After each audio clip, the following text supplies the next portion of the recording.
Bom dia, gente. Prazer.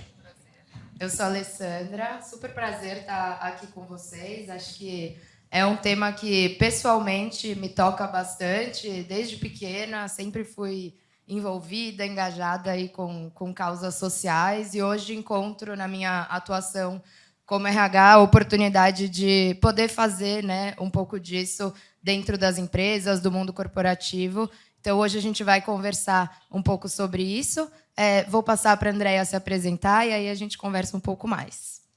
Olá, pessoal, bom dia. É um prazer estar aqui compartilhando um pouquinho do meu conhecimento, mas também aprendendo muito. Eu já aprendi muito desde as palestras de ontem que eu estava no virtual e hoje de manhã também. Foram muito ricas aí as trocas.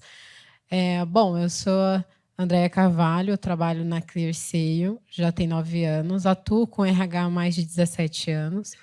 Na ClearSale, hoje estou como gerente de RH e cuido da frente de cultura organizacional, comunicação interna e também ESG. Eu tenho um time que cuida disso para mim, não tem como só eu, né? Então tem um time que cuida. E eu gosto muito, já tem 9 anos que eu estou na ClearSale e sou apaixonada pelo que eu faço. Na vida pessoal também quero compartilhar. Eu sou casada, tenho 2 lindas crianças, uma de 5 anos e outra de 2 anos. Eu não durmo a noite inteira, gente. Não sei o que é dormir. A maquiagem aqui está disfarçando bem minhas olheiras. Mas também sou apaixonada por esse mundo de maternidade. Eu gosto muito de falar sobre. Eu sou uma mulher periférica e sempre, desde muito nova, atuei com projetos sociais dentro da minha comunidade. Eu ainda atuo, então, foi a partir dos projetos sociais que eu me identifiquei com a carreira de RH, porque, de fato, para você trabalhar com social, você precisa gostar de gente, de pessoas. E, por isso, a minha atuação dentro da ClearSale, dentro do que eu faço, ela contribui muito para o meu dia a dia e para colocar, de fato, meu propósito aí todos os dias, que é cuidar de pessoas. Muito bom. Vou pegar o gancho, então, porque acho que tem muito da minha entrada no RH também, de projetos sociais que eu já fazia antes. Imagino que talvez para alguns de vocês também.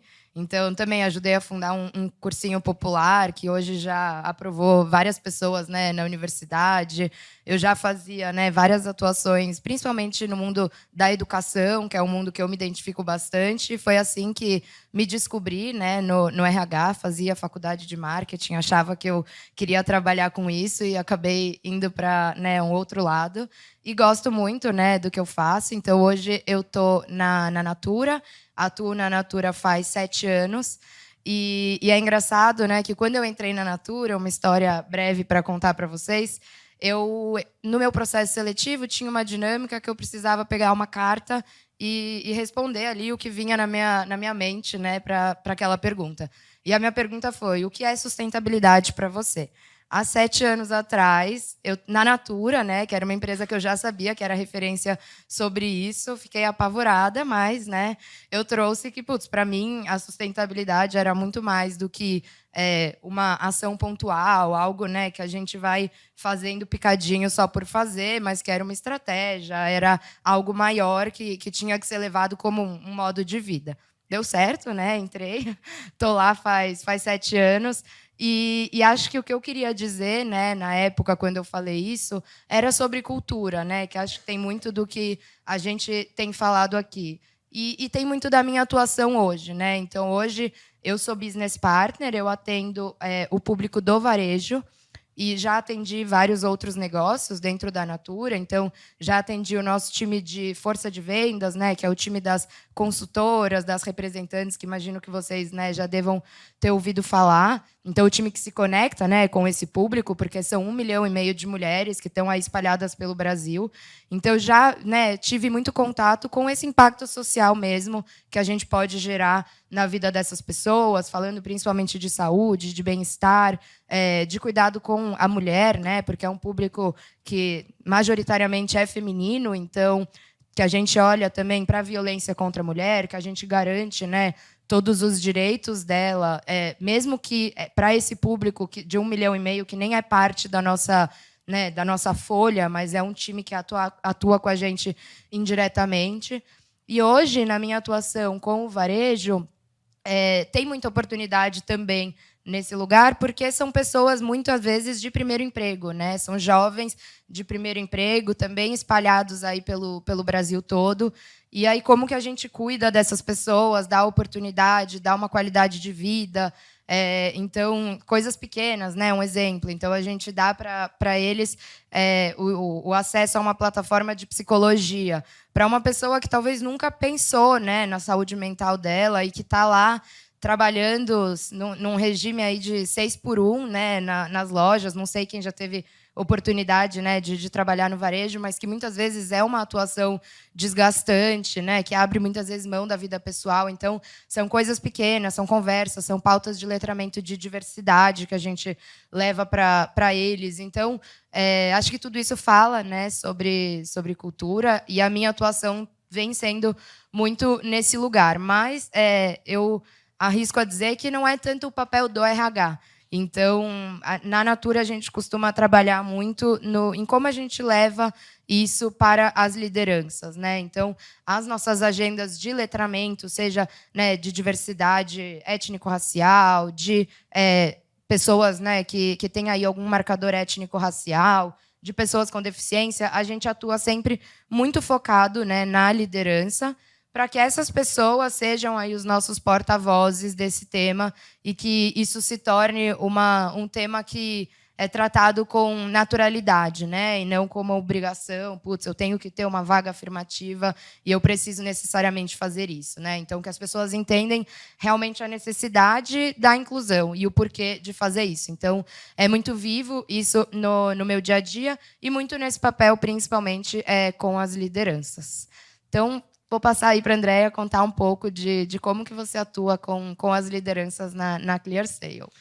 Legal. Eu fiz uma apresentação super breve, um pitch rápido também, para sobrar mais espaço para a gente ter mais perguntas, né, no painel. Então, eu vou apresentar até porque quero que vocês conheçam um pouquinho da ClearSale. Vou colocar aqui um slide introdutório. A ClearSale, ela é uma empresa de tecnologia, onde ela faz plataformas para o nosso cliente fazer a gestão de risco e prevenção à fraude. Eu quero perguntar aqui quem já fez compra na internet. Levanta a mão. Ótimo. Quem aqui tem um banco digital? Ótimo. A gente corre muito risco de ser fraudada, certo? Alguém pode pegar a sua conta digital, o seu cartão de crédito e se passar por você. Aí vem a ClearSale. A ClearSale, ela faz com que este fraudador ele não execute a compra ou qualquer algo na conta digital de vocês, barrando assim a fraude. Isso evita muito o desgaste que vocês iriam ter para provar que não era vocês. Então, a ClearSale ela atua para justamente prevenir a fraude, combatendo o fraudador, para tornar a sua vida digital mais simples, justa e segura. Só assim a gente já sabe que a ClearSale tem um impacto social muito forte, porque além de contribuir para vocês terem essa vida digital mais simples, os nossos clientes, que são, por exemplo, varejista, o e-commerce, acredita que a Natura deve ser nosso cliente, também se sente seguro. E aí a gente faz o lojista ou o banco ter uma relação de confiança com vocês, que são pessoas que consomem da internet. Então, basicamente, é o nosso negócio. Hoje a gente tem mais de 2.000 funcionários, 100% home office. Nós somos empresa de tecnologia. Colocar esse povo no presencial é de perder mesmo. Se a gente já tem um turnover natural para atrair pessoas e reter de tecnologia, se a gente não deixar lá na casa deles, a gente perde eles com muita facilidade.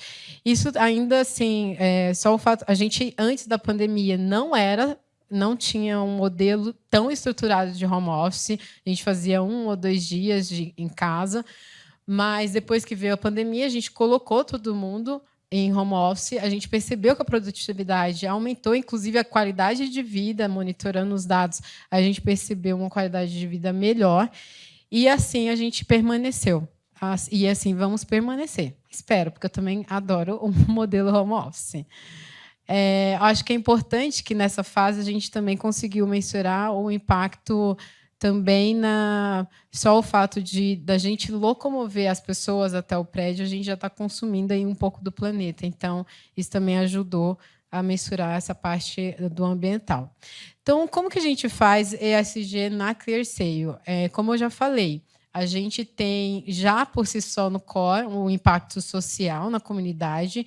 Entretanto, por ser uma empresa de tecnologia, o tema ESG foi muito desafiador atuar no dia a dia, porque os executivos falam: mas a gente não impacta tanto o planeta. Mas sim, por mais que seja de tecnologia, a gente impacta, sim, seja por software ou qualquer outra coisa de emissões de gases. Então, foi muito difícil colocar ESG na ClearSale, e a gente colocou em 2018. Eu vou passar aqui, basicamente, o que a gente fez, e esse daqui a gente usa essa matriz, para a gente ver em qual estágio que a gente está de ESG. A gente começou em 2018 como um estágio mais reativo, onde a gente não tinha tanta atividades, ações propícias para o ESG. A partir disso, a gente começou, desde 2018, a mensurar. A gente usou o Sistema B para fazer essa medição de assessment e, por incrível que pareça, a gente já tinha ações muito naturais que, por si só, a gente conseguiu, em 2018 mesmo, a certificação do Sistema B. Hoje, atualmente, também somos empresa B. Hoje subimos para uma categoria mais estratégica. Hoje a gente consegue conversar com o CEO, com o acionista, sobre o tema e colocar esse tema de ESG na estratégia da companhia. E aí eu vou contar aqui o passo a passo. Não é uma receita de bolo, né? Não é uma receita muito que vocês possam seguir aí na carreira de vocês, mas é o que deu certo aqui. Eu vou passar um pouco para vocês. Primeiro, a gente buscou um aliado dentro da executiva, e esse aliado ele foi essencial, porque ele, além de ser um membro do comitê executivo, ele também era um membro do comitê de administração. Isso facilitou muito o caminho. Isso não quer dizer que a gente teve uma estrutura para fazer acontecer ESG. Isso quer dizer que este aliado abriu portas para a gente falar sobre o tema.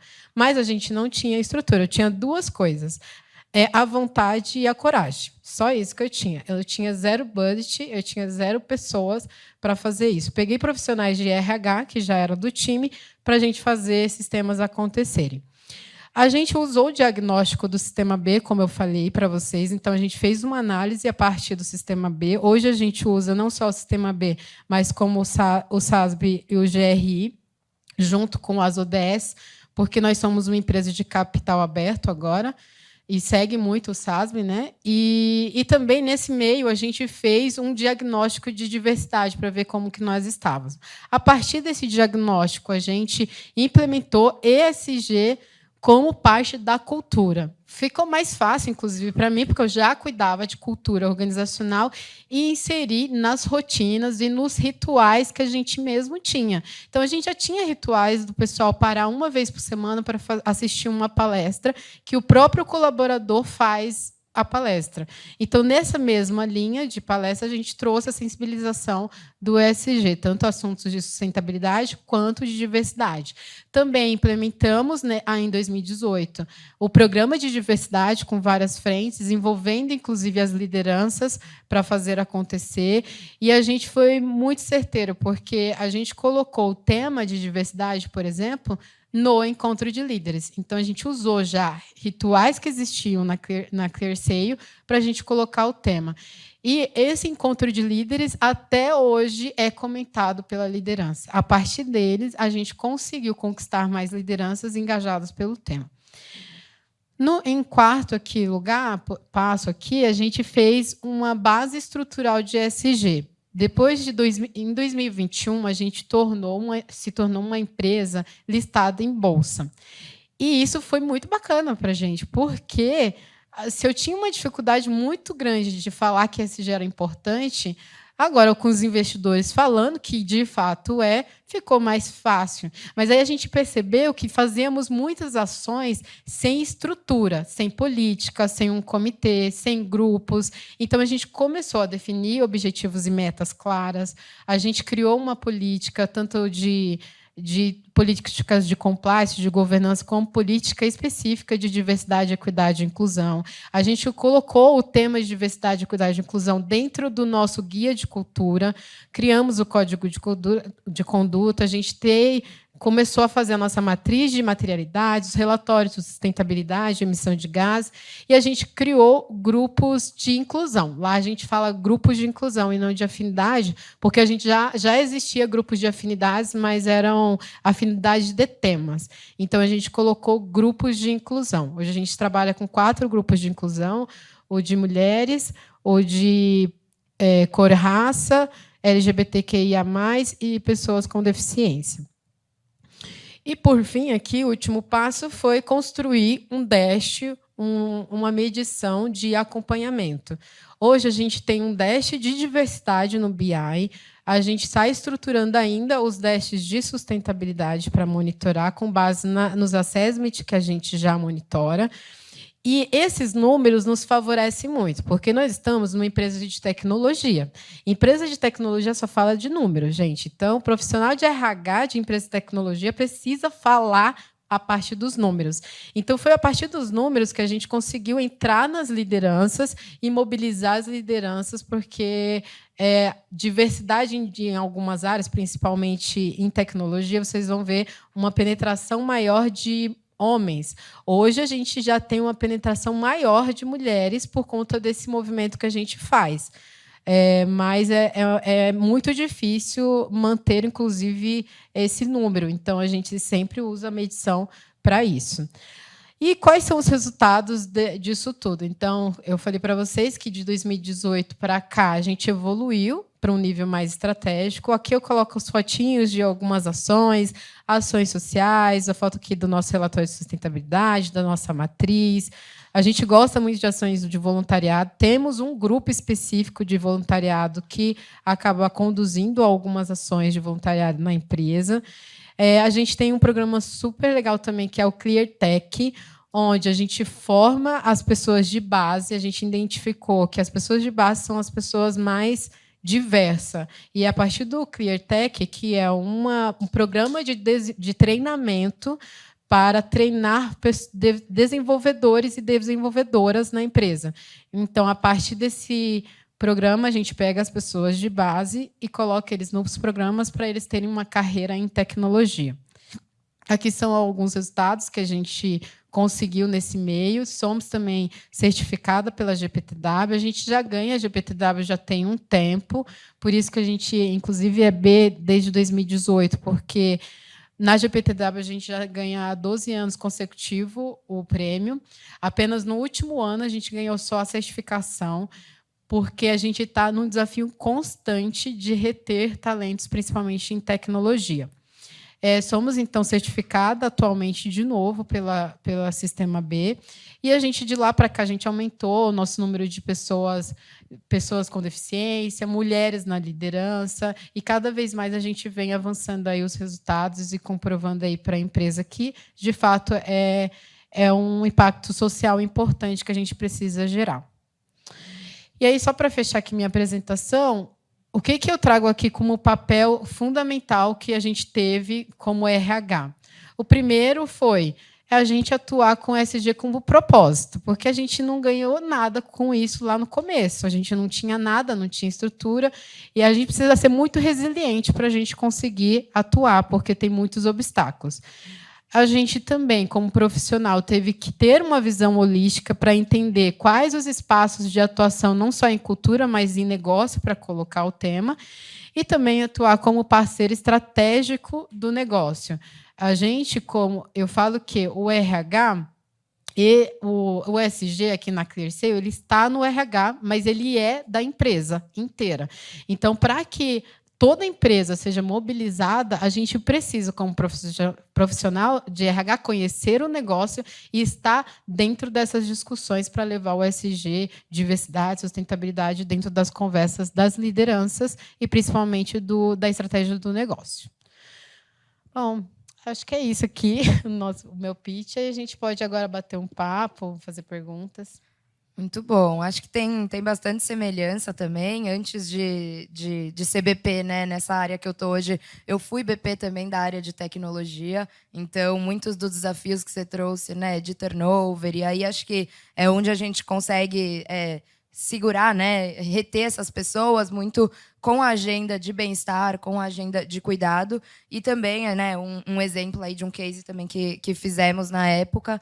A gente também trouxe para os filhos das nossas consultoras, né? Então, esse 1,5 milhão aí que eu comentei, que muitas vezes são pessoas que estão, né, em situação de vulnerabilidade social, a oportunidade que eles se capacitassem com a gente para que depois ingressassem também aí como novos colaboradores, né, de desenvolvedores, enfim, que a gente sabe que também é bem escasso no mercado. Então, acho que também é uma boa prática, né? Como que a gente consegue também ser uma faculdade, né, mesmo, como que a gente consegue capacitar para além do público, que é o nosso público interno, mas com esse olhar de rede, né? E acho que é muito disso também que a gente faz aqui na Natura.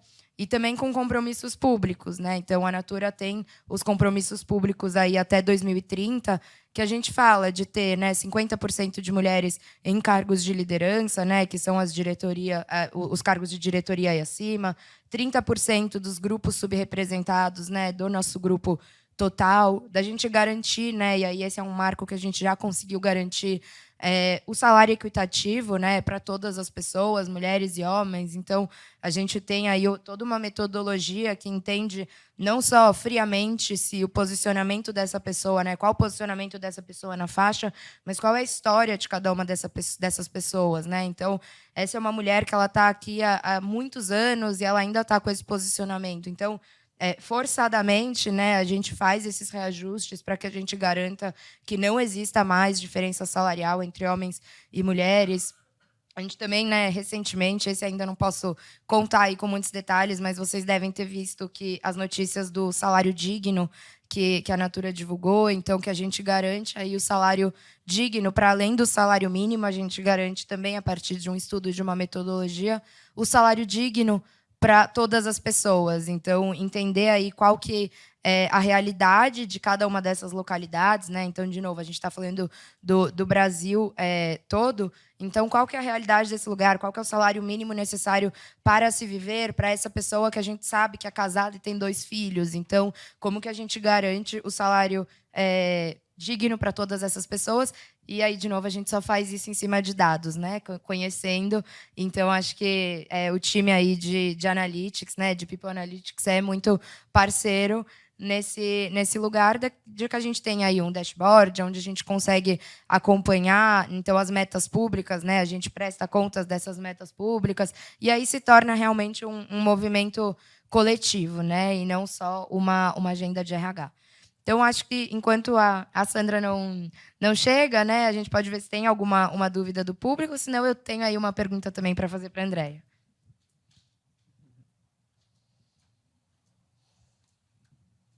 Vou puxar por aqui, então. Então, conta para a gente, Andréia, falando ainda de transformação digital, né, de dados, como que vocês impulsionaram, né, para além, né, dos dados, enfim, do BI que você já comentou, como que a transformação digital alavancou a agenda de ESG? Legal. Gosto muito de falar de transformação digital. A palestra de hoje de manhã de IA, ela desperta muito essa transformação digital. Imagina, gente, que assim, hoje a gente percebe que atualmente tem profissões que não existiam há 10 anos atrás. Então vai ser a mesma coisa, daqui 5 anos a gente vai perder trabalhadores, profissões para a tecnologia. Mas se a gente for pensar para um lado positivo, vão surgir mais carreiras, como hoje tem influenciadores, por exemplo, é uma carreira que não existia também há alguns anos atrás. Esse efeito de perda de cadeiras, né, de oposições para para você também manter as pessoas na digitalização, para mim, não só uma função de responsabilidade do governo, mas das empresas. Então, para isso, eu falei do programa ClearTech, mas a gente também tem outros programas, inclusive o Aprendiz Digital, foi justamente projetos que pegam pessoas da comunidade e até pessoas da própria empresa, que está na base, para fazer esse programa de desenvolvimento digital para essas pessoas. Porque hoje a gente na ClearSale, a gente ainda tem um público operacional. Então, eu não sei se alguém aqui já recebeu uma ligação perguntando se você era você mesmo. Então, se você está fazendo uma compra pela Magazine Luiza, foi você mesmo que comprou? Esta pessoa existe dentro, essa posição existe dentro da ClearSale. Só que essa posição ela está deixando de existir de ano a ano. Eu entrei, já vai fazer 10 anos na ClearSale, a gente tinha um público de operação muito grande e hoje um público maior em tecnologia e menor em operação.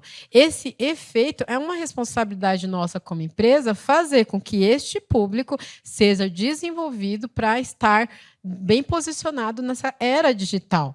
Então, foi isso que a gente tentou fazer e acho que esse é o maior exemplo de transformação digital que eu posso citar.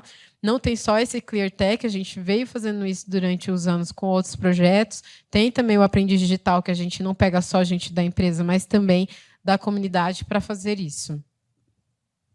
Muito bom. E vocês, gente? Como tem alguém que tem alguma dúvida, que quer compartilhar aí um pouquinho de como vocês têm feito? Tem uma curiosidade. Na Natura vocês têm o Crer para Ver, né? E como é que funciona a dinâmica de engajamento da tua rede, né? Porque como é que funciona ali essa... Eu sei que a gente tem a opção como cliente de comprar lá na revista os produtos e como é que eles autopromovem os projetos?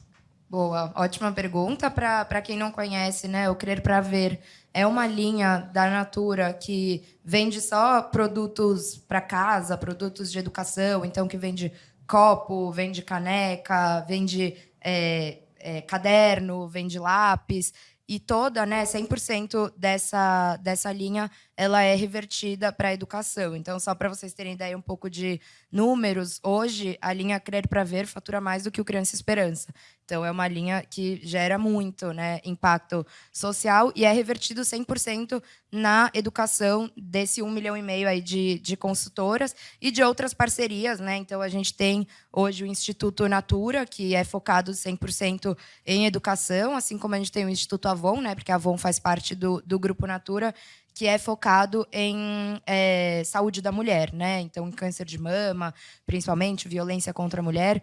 E aí, o nosso time de vendas, né, para além das metas que eles têm focadas nessa linha, né, do Crer para Ver, eles têm também um incentivo pessoal, porque eles são beneficiados pelos programas de educação. Então, como eu comentei, né, que a gente fez, por exemplo, esse de tecnologia, as consultoras, elas têm acesso a bolsas, né, em universidades, bolsas em escolas para os filhos delas. Então, né, pegando aí o gancho da última palestra, é um ganha-ganha-ganha, né? Então, todo mundo ganha, porque ela está vendendo um produto que está beneficiando a rede, mas que também pode beneficiar a própria família dela. Bom dia, gente, ou boa tarde. Eu sou do interior, eu moro em Valinhos. Eu levei simplesmente 4 horas para chegar aqui num fórum de sustentabilidade. Olha que coincidência. E lá no interior, a gente chamaria esse atraso de chegou para a janta? É mais ou menos isso. Fico grata de que, de alguma maneira, eu vou conseguir contribuir um pouco, mesmo com esses atrasos. Peço desculpas, realmente não esperava que fosse esse caos, né? Eu costumo vir pouco para São Paulo e eu acabei de comentar com a Sofia que parece que ficou pior do que a pandemia, né? Então, estava bem carregado, mas, enfim, estou aqui. Bom, eu sou uma profissional de RH de 23 anos de experiência em RH e, talvez pela minha inquietação, eu acabei me envolvendo bastante com pautas de ESG ao longo da minha carreira, em alguns momentos sem esse nome, né? Porque agora a gente deu um nome chique para as coisas, mas RH sempre esteve ligado à diversidade. Imagino que a maior parte aqui, ou talvez que esteja nos vendo no vídeo, trabalha em RH ou ligado a esses temas. A minha experiência ela não é de alguém que trabalhou diretamente numa área de sustentabilidade, mas com um envolvimento bastante grande nessa área, muito forte no S, né, das questões de diversidade social e inclusão, e, obviamente, pela minha inquietação como profissional de RH, sempre tentando me atualizar e trazer coisas para a minha própria experiência, acabei entrando em algumas coisas ligadas à sustentabilidade, com o nome ou sem o nome. Eu estou na 3M há 6 anos e 8 meses, mais ou menos, e eu estou num momento bastante peculiar da minha carreira, porque a 3M, e eu estou aprendendo a lidar com isso, a 3M, em julho de 22, anunciou que seria feito um spin-off, não sei se todos sabem o que significa isso, é uma separação do business que eu estou. Então, a 3M é uma empresa muito grande, a 3M tem 4 grandes grupos de negócio, e um deles é healthcare, né, saúde. E esse negócio foi anunciado em julho de 22, que haveria uma separação, e essa separação acontece oficialmente 1 de abril. Então, eu estou naquele processo de saída. Então, a partir de abril, eu vou me tornar Solventum, que é o nome da empresa nova. Então, a 3M vai ter uma participação, obviamente.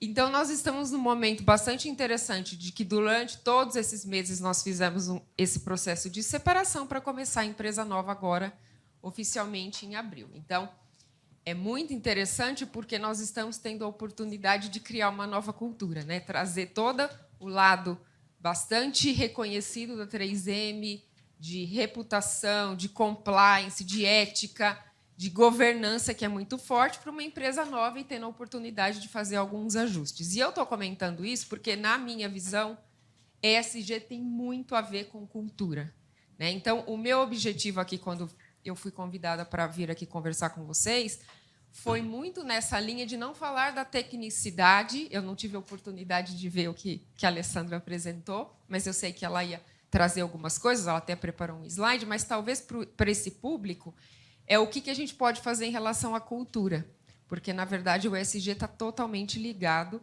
à questão de como a gente movimenta as pessoas, né?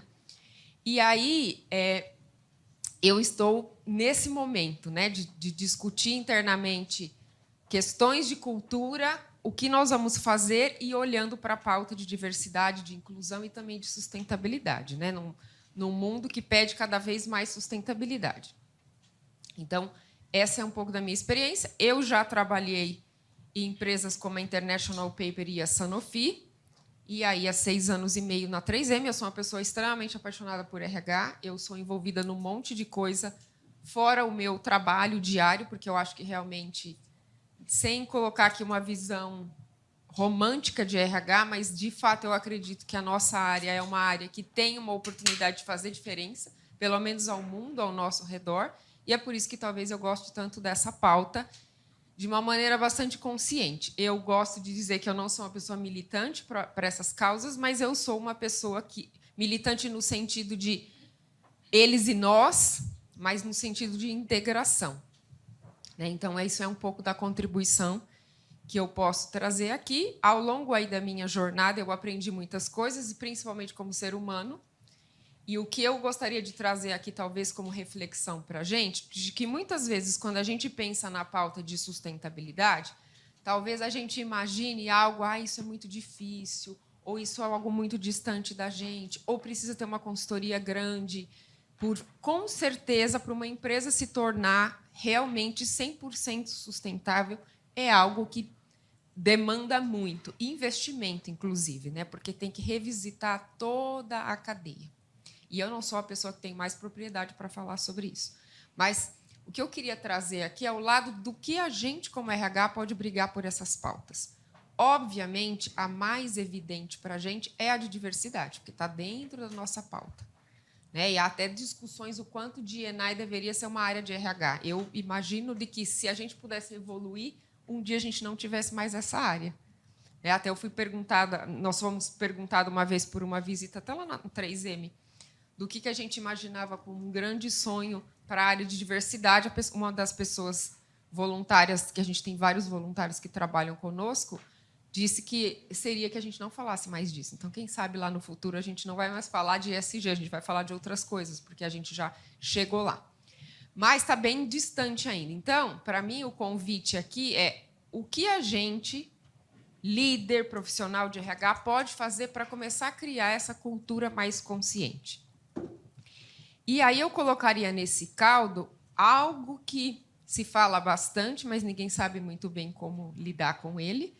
Até as meninas sugeriram que a gente pensasse talvez em até algumas perguntas para esquentar o caldo aqui. Uma das que eu coloquei é a questão da inteligência artificial, que todo mundo fala, que todo mundo tem contato, mas de verdade a gente não sabe para onde isso vai, né? Então, o meu convite aqui é, sim, a gente precisa imaginar e trazer cases e coisas que a gente explore em relação a como que a gente pode fazer a pauta de sustentabilidade, e a gente tem que repensar processos produtivos, fornecedores, clientes, relacionamento, mas começa com a gente. E o nosso papel, talvez, ele é um papel bastante intangível, porque o nosso papel não vai ter lá, preciso mudar esse processo produtivo aqui para consumir menos água, ou para consumir menos energia, ou preciso rever essa cadeia de cliente do fornecedor. Mas a gente pode repensar as nossas estratégias de recursos humanos, como a gente incentiva esse repensar na cultura para impactar como as pessoas fazem o relacionamento. E aí, gente, isso pode começar com coisas bastante simples. Na pandemia, nós aqui, eu acredito que a maior boa parte foi engolido e dragado pela crise do Covid. Nós viramos uma das áreas mais protagonistas da empresa. E para lidar com aquilo que a gente não sabia como lidar, né? E a gente ganhou um assento grande dentro da empresa. Eu costumo dizer que alguns continuaram brigando e aquele assento continua grande, e outros talvez voltaram lá para a rotina, sem fazer aqui julgamento de valor, mas a gente tem que continuar brigando para essa cadeira que cresceu. E aí, tocando a sustentabilidade, mas de uma maneira indireta, o que eu aprendi? Teoricamente, nos 4 últimos anos. De que talvez tudo que eu sabia, eu não sei mais nada.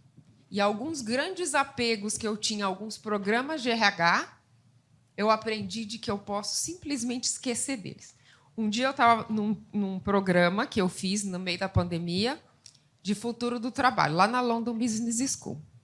Então, eu falei assim, eu estava lá no programa e eu escutei assim da professora super especializada em futuro e tudo mais. Vocês deveriam rasgar planejamento sucessório. Foi quase dando um tiro no meu coração, porque, na minha cabeça, trabalhar com RH, planejamento estratégico, gestão de potencial, é a nata, é o core do que a gente faz. Se eu não faço mais planejamento estratégico, o que eu vou fazer? Né? Porque já tem uma série de coisas automatizadas. E, para mim, aquele dia, isso foi 2021, foi a primeira vez que eu comecei a pensar, meu Deus do céu, realmente mudou. E de lá para cá, a gente tem lidado cada vez mais com coisas intangíveis, difíceis, problemas, e a gente tem falado assim, não, a gente não pode mais ter uma prática de que uma coisa serve para todo mundo, né?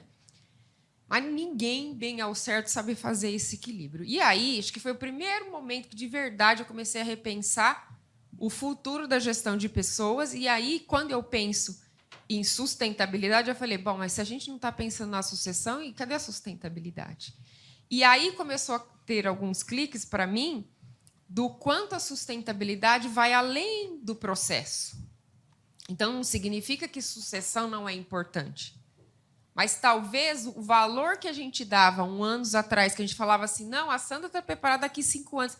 5 anos é muito tempo para a nova economia. Sandra pode não estar mais lá, o skill que vai ser necessário para aquela cadeira não vai existir mais. Então, estou trazendo um exemplo de o quanto muitas coisas que a gente imaginava que estavam sendo ligadas à sustentabilidade da empresa, que faz parte lá do ESG, mudou de figura. Isso é um lado. E o outro é o lado do convite da questão de que políticas, práticas, programas talvez sempre vão existir, mas é como que a gente imagina isso de uma maneira de que não serve somente uma solução, serve para todos. Então, é como a gente aprende a desaprender. E aprender a desaprender dói, porque a gente tem os nossos apegos como profissionais de gestão. Coisas que a gente acha que funciona. E, para mim, isso tem bastante a ver com o quanto a humanidade vai repensar os seus processos, a sua forma de pensar relacionada à inteligência artificial, porque ninguém sabe muito bem aonde isso vai parar. E, para mim, a inteligência artificial é uma das pautas super conectadas com a sustentabilidade e que, de verdade, a gente tem falado muito do lado do avanço, mas não do que a gente faz com ele. E aí, para mim, o convite para essa mesa aqui é o como a gente ajuda. A gente também não sabe, mas é que cada vez mais vamos ter que provocar discussões dentro das nossas organizações para repensar a sustentabilidade, a governança, mas também como a gente ajuda as pessoas a manter a sustentabilidade dos seus próprios trabalhos. Não estou aqui trazendo a visão apocalíptica de que vai dizimar todos os trabalhos, porque a gente sabe que não é bem assim, e que cada país tem a sua questão social, sua questão econômica e o ritmo disso, mas é um convite como a gente pode ajudar. E aí, o nosso ajudar pode ser em fazer, ao invés de pensar em alguns processos, como é que a gente estimula, de fato, as pessoas a serem protagonistas de suas vidas, de suas carreiras e de desenvolvimento, porque ainda parece algo, lá longe não, mas ainda as pessoas esperam que a empresa pague pós-graduação, MBA. E será que é isso que vai garantir a empregabilidade amanhã? Então a Sandra está falando que MBA não é importante. Não estou dizendo isso, mas é como a gente cria uma cultura que as pessoas também pensem na própria sustentabilidade do trabalho delas. E talvez vocês podem estar pensando assim, mas por que a Sandra está falando isso? É porque a gente também pode criar um ambiente que ajude as pessoas a se reinventarem. Talvez aquelas coisas que a gente falava como recursos humanos alguns anos atrás, assim, não, precisamos ajudar as pessoas a se desenvolverem porque a gente não tem os skills necessários. Isso vai ser cada vez mais importante, porque a gente não sabe o que vai ser necessário daqui 2 anos, literalmente, pelo avanço da tecnologia. Então, eu estou aqui fazendo um convite a olhar a sustentabilidade por um outro lado, não só o lado do D&I, que a gente precisa continuar, ou das áreas de sustentabilidade que estão sendo criadas nas empresas e que vão, de fato, ser importantes, e super acredito, e são desafios realmente gigantescos, mas é como a gente olha para o intangível. Nós vamos conseguir parar a inteligência artificial? Não, e também não acho que é o nosso objetivo, mas como a gente ajuda a preparar as pessoas a se conscientizarem dela. Eu estou terminando de ler um livro, que eu até coloquei no meu LinkedIn, que chama 2041. É um livro escrito por 2 chineses. E ele traz uma visão bastante acentuada da inteligência artificial em vários setores. Setores de segurança, de saúde, indústria. E como que vai ser a vida daqui a 20 anos. Eles escreveram em 2021. E é algo, ao mesmo tempo, amazing e scary. Porque é uma dualidade e todas as passagens que tem, eles colocam um pouco de probabilidade do que em 20 anos vai evoluir ou não. Vai evoluir muito. E sempre tem um conflito ético. E aí eu traria o outro lado da moeda. Porque nós também temos um papel muito forte como compliance, como ética. E nós vamos ter uma agenda cada vez mais forte de como legislar. Isso é bastante interessante, porque é muito ambíguo. A inteligência artificial quebra um monte de paradigma, um monte de barreira, e a gente tem todo o conflito que vem do outro lado, seja o que de emprego vai gerar e se isso vai ter uma balança que vai ter emprego para todo mundo, que é realmente talvez um desafio muito grande, mas de legislação mesmo. Né? Se você pensar lá na toda a evolução da inteligência artificial, daqui a alguns anos a gente não vai saber se um vídeo é real ou foi criado por um robô ou não. Já estamos perto disso. né? Mas talvez isso vai evoluir cada vez mais. E como nós vamos gerenciar potenciais conflitos de coisas pequenas, como um robô? Eu me candidato a uma vaga e um robô que faz entrevista para mim. E o entrevistador do outro lado não vai ter ideia se é a Sandra ou se é o avatar da Sandra. E hoje talvez a gente está imaginando o avatar, aquela figurinha do WhatsApp, mas não, vai ser talvez algo muito elaborado. E eu estou trazendo um exemplo simples, porque a entrevista é uma coisa do nosso dia a dia, mas podem ser várias outras coisas, ou os conflitos, literalmente, como hoje se fala bastante de que a gente quebrou muita barreira de trabalho virtual, e já hoje algumas empresas estão retomando de novo, ou obrigando, sendo mandatório, a presença, porque algumas empresas estão vendo que talvez está caindo o índice de produtividade, tem gente que está tendo mais que um emprego, e a gente não sabe o que a pessoa está fazendo na casa dela. De novo, eu não sou contra. Lá minha empresa tem bastante, e eu realmente acredito, porque eu não acredito em comando e controle, como profissional de RH, mas a gente sabe que a gente não sabe o que está acontecendo do outro lado. Então, esses são alguns conflitos que a gente já lida e a gente vai lidar. Então, aqui, para concluir, eu sei que eu estou trazendo várias coisas que talvez não conversem, mas, para mim, essas são as pautas que a gente tem que estar discutindo na nossa empresa. Como a gente prepara a cultura para lidar com a transformação digital, de que não é a mesma que aconteceu quando veio a máquina a vapor, a industrialização até a indústria 4.0. A gente está falando de sistemas que vão fazer algo que copia o nosso cérebro, é algo bastante diferente. Como é que a gente pensa na sustentabilidade relacionada à cultura, que não seja só a pauta lá tradicional de diversidade e inclusão, como, de fato, a gente, quando vai revisitar um processo, a gente está fazendo isso de uma maneira a pensar na diversidade? Então, eu estou tentando trazer aqui o lado do intangível e do bastidor, do que a gente pode fazer. Eu também não tenho todas as respostas, eu entro em várias reuniões de que, às vezes, eu consigo ter essas questões que eu estou falando aqui frescas na minha cabeça, e tem dia que simplesmente eu também esqueço, porque a gente é tomado, mas é um exercício constante de como a gente traz essa pauta.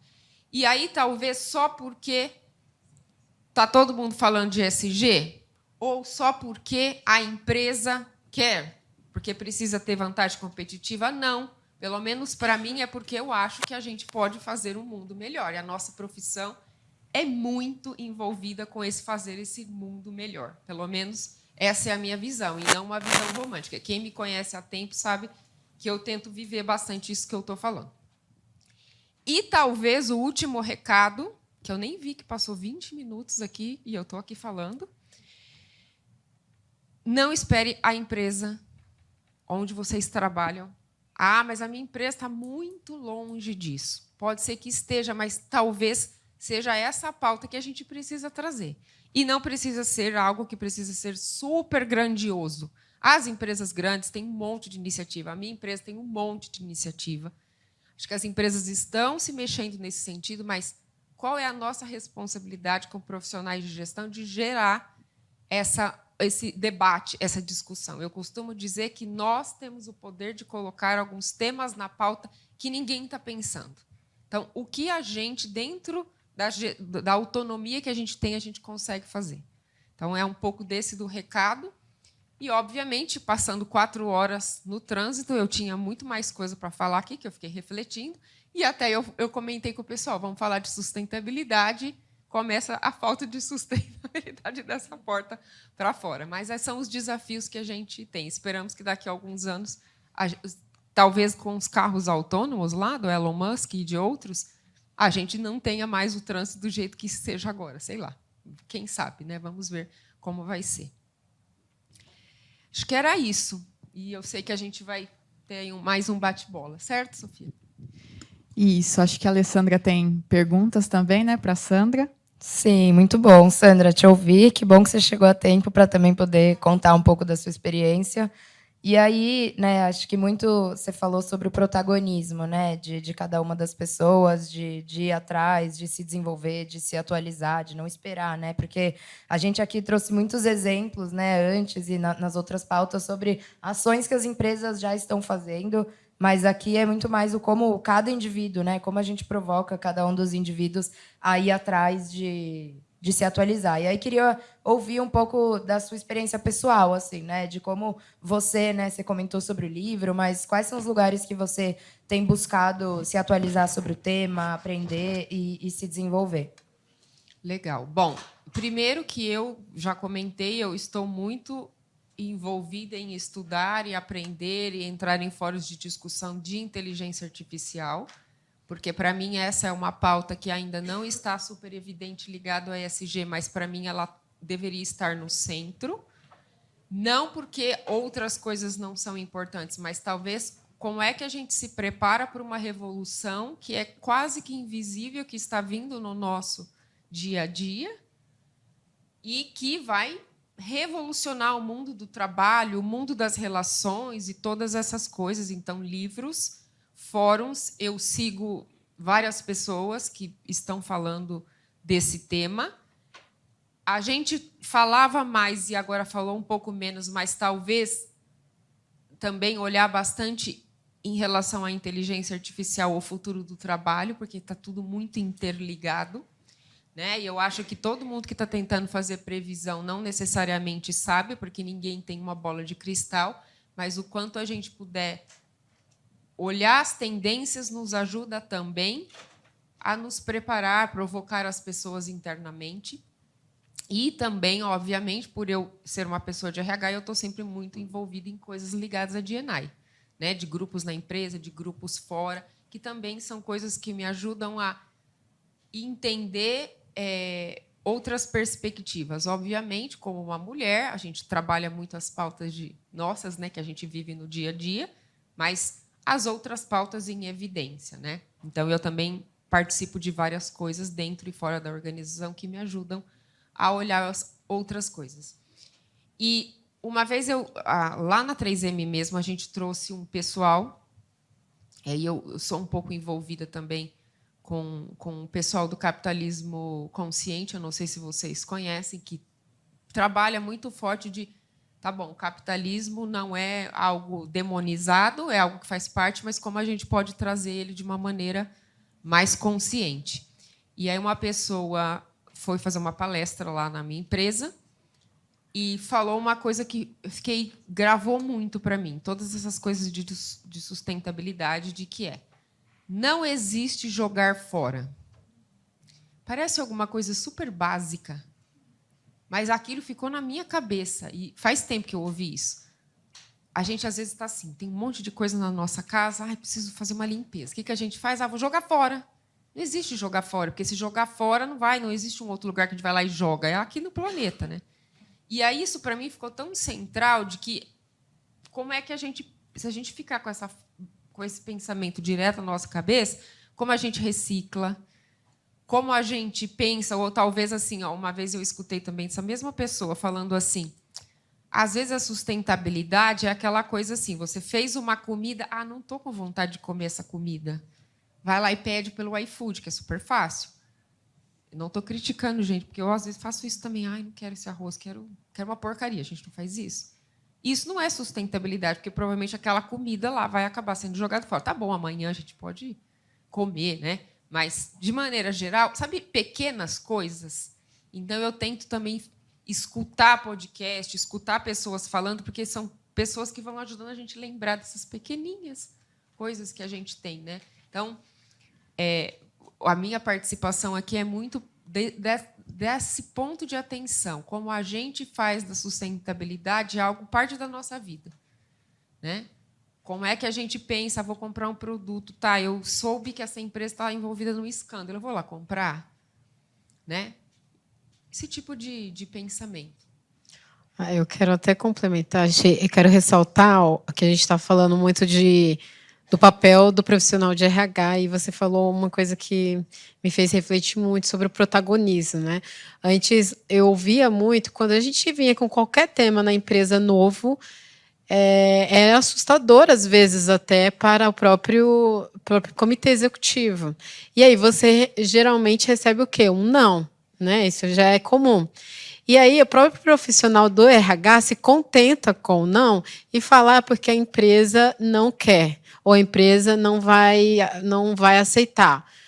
O profissional do RH é a empresa. O profissional do RH tem o poder de ir lá influenciar de alguma forma.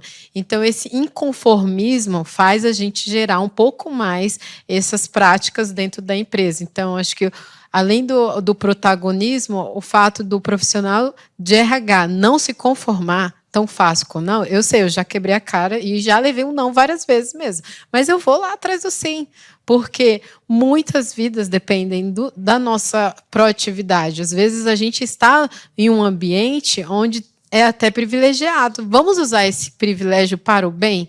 Porque se você consegue influenciar para a empresa, muitas outras pessoas estão sendo beneficiadas por isso. Isso é uma coisa que eu queria ressaltar. E outra coisa é a educação, né? E você falou muito de que você extrapola para fora assim, da sua vida. E isso, para mim, um profissional de RH também tem que viver a sustentabilidade no dia a dia, tem que buscar conhecimento. Quando eu comecei em 2018 a falar de diversidade, eu fiz um processo além de educação, eu fiz um processo de autoconhecimento, o quanto que o machismo me afetou até chegar onde eu estou, o quanto eu trabalhei isso em mim para conseguir trabalhar esse tema em outras pessoas, e que se você conversa com as pessoas, você vai escutar histórias que você fala, meu Deus do céu, então você está preparada, e se autoconhecer é fundamental para você seguir com esse tema na empresa. Esse ponto é super interessante, porque todo mundo tem viés. E a gente vai aprendendo a quebrar os nossos próprios vieses. E o autoconhecimento também ajuda, literalmente, a gente se tornar um ser humano melhor. Porque essa pauta tem a ver com como a gente pode ser um ser humano melhor. Eu acho que isso vale super a pena pensar. E eu também tento, no sistema no ponto que você trouxe de extrapolar, lógico que a gente vai viver sustentabilidade, fazer tudo. Não, a gente não consegue. Mas às vezes eu me pego em algumas discussões na minha família que alguém está falando alguma coisa que na minha cabeça tem um viés, tem um preconceito. Em alguns momentos eu não tinha essa coragem, mas agora eu já estou no estágio que eu consigo. E às vezes não quero arrumar uma confusão com a minha família, com os meus amigos. Mas sabe aquela coisa da gente... Eu falei assim, mas por que eu estou falando algumas coisas de diversidade ou de sustentabilidade na empresa e aqui eu estou ficando quieta? Né? Então, é um processo. E a gente vai se tornando um ser humano mais consciente. Né? É isso. E acho que, falando de autoconhecimento também, acho que ele vai para o bem e para o mal. Né? E acho que, né, falando de Natura também, a gente tem feito muito essa reflexão para as pessoas que, às vezes, não se adaptam a essa cultura. Então, assim... A gente trouxe muito, né, sobre diversidade, sustentabilidade, serem temas que são a base aí da nossa cultura. Mas, para além disso, a gente traz como um posicionamento estratégico. Né? Então, a Natura como estratégia, assim como vender perfume, a Natura quer se posicionar, né, como uma empresa que né, tem essas práticas. E as pessoas que muitas vezes não se adaptam, né, a essas práticas, e aí falando muito de compliance, né, de código de conduta, é ajudar essas pessoas a entenderem que talvez elas não conversam com a cultura, né, que a gente quer promover dentro da empresa. E aí, aqui no papel de business partner, às vezes fazer essas conversas difíceis, tanto com a liderança quanto diretamente com a pessoa, para que ela entenda que, putz, não vai dar, talvez, para eu dar esse somebody love aqui, porque é uma empresa que esse é um assunto sério, né? E aí a gente fala que o como você entrega é tão importante quanto o quê. E aí, se o como conflita, né, com isso que é valor, é estratégia, muitas vezes a gente tem que ajudar a pessoa à reflexão de que ela não está no lugar certo. Né? Então, trazendo também um pouquinho de como aqui no papel de BP a gente tem ajudado as pessoas a fazerem essas reflexões aí sozinhas. E aí, queria trazer aí para vocês, não sei se também tem alguma dúvida no pessoal que está online, se alguém que está aqui quer também trazer algum ponto para a Sandra, que chegou aí recentemente, ou para nós. Compartilhando e também perguntando, né? A gente tem assim cada atitude conta, né? Então a gente está ali todo dia na área de comunicação, falando um pouquinho sobre de que forma nós, como indivíduos, né, a gente tudo começa no indivíduo, né, nesse incômodo, nessa inquietude que a gente tem de ver as coisas se transformar, né? E aí a gente vai para a organização e tenta influenciar, assim como vocês estão falando, é uma construção, né? Dentro desse olhar de comunicação corporativa, preparação para esse olhar de ESG, vocês têm algumas dicas, alguma coisa assim que isso deu certo, sabe? Lições aprendidas, assim. Eu posso falar, eu sou de comunicação também, mas propícia a comunicação interna. Eu uso muito da comunicação como meio de influência e de sensibilização. O Pilates também de educação também. A gente informa, educa, sensibiliza. Para falar para vincular com comunicação, assim, hoje a gente precisa entender muito bem nosso público. O meu público, ele gosta de dados. Então, a partir do que o público quer ver, eu vou vincular a comunicação com dados. Meu público também gosta, então é bem importante conhecer como que o público gosta de receber as informações. O público também, ele gosta já, a gente percebe que naturalmente o público tem algum familiar que é uma pessoa com deficiência, tem algum familiar conhecido, então a gente envolve de alguma forma a família em algumas ações e conquista as pessoas também a partir das comunicações e até pede para eles extrapolarem a comunicação para a própria família. Mas isso é o nosso jeito de fazer, tudo depende da cultura e de como vocês conseguem extrapolar isso. Então, a gente trabalha, também a gente coloca de dentro para fora. Nosso mote aqui é sempre olhar para dentro e extrapolar para fora.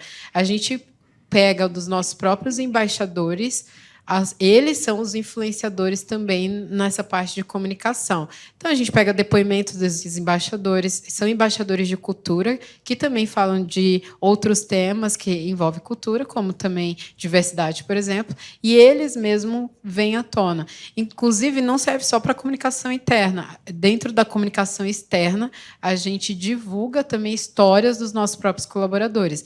Então, os comunicados mais curtidos são das histórias dos nossos colaboradores.